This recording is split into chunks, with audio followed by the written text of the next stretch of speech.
سلام دوستان عزیز، ما آمدیم به بخارای شریف.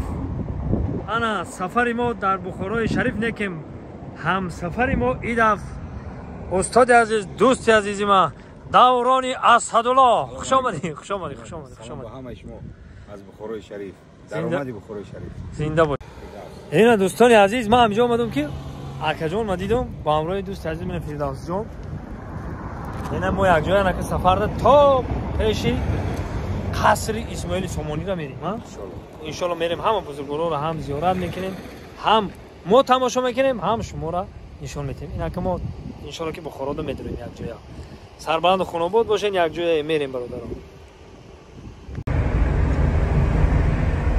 اینا دوستان عزیز در اومدگاه بخارای شریف. اینا بخارای شریف هست. شهر بخارا شهر ها؟ نه بخارا شهر که بخارای شریف هست. شهر نجورا هم در آمدیم بخارا دا.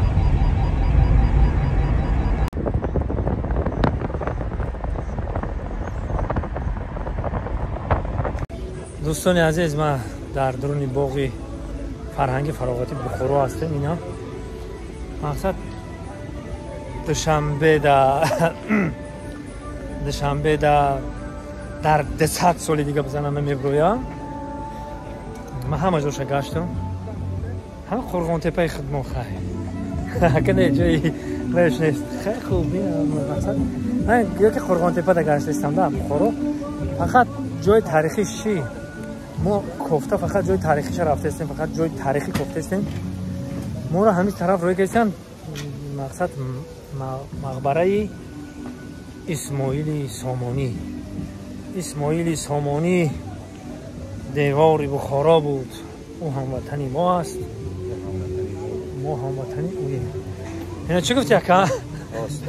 همه اکا هم قطعی کفته است. مقصد ما فکر کردم که رنگ خورگان در ده خورگان گشتستم بوار که نمازی گفتیم که رنگ خورگان گرمی خورگان ها؟ گرمیش هم گرمی خورگان، همش رنگ خورگان باشم. انا همین مقبره بچه ها میریم یک جای میبینیم تماشا میکنیم. زنده باشی. رفتیم بالاخره آمدیم برادرای عزیز مقبره شاه اسماعیل سامانی. نه مرحمت میریم یک جای در اینجا. این است فرانسا، این باغ، این میدرویم راست مقبره شاه اسماعیل سامانی.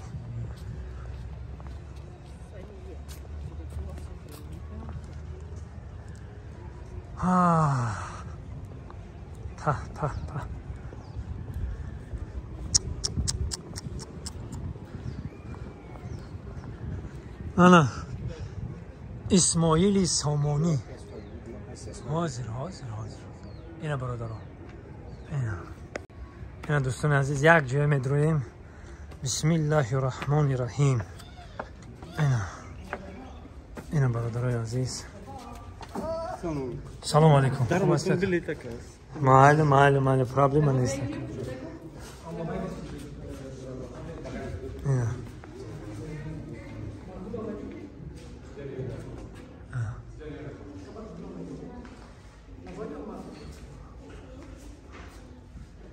مقبره شاه اسماعیل سامانی.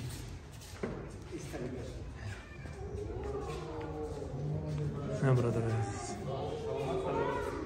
بهترین گلکاری ها بوده اینه که در اینجا. ماله اینا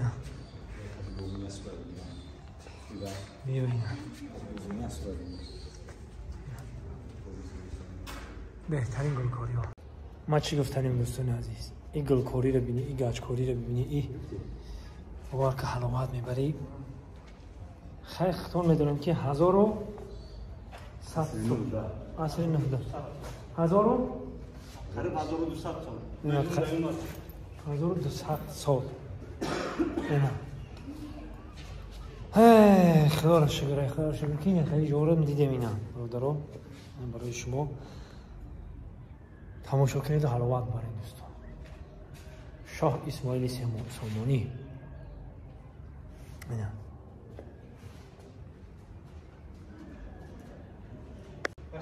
و نگفتنمونه که این مقبره ای پدری شاه اسماعیل سامانی بوده که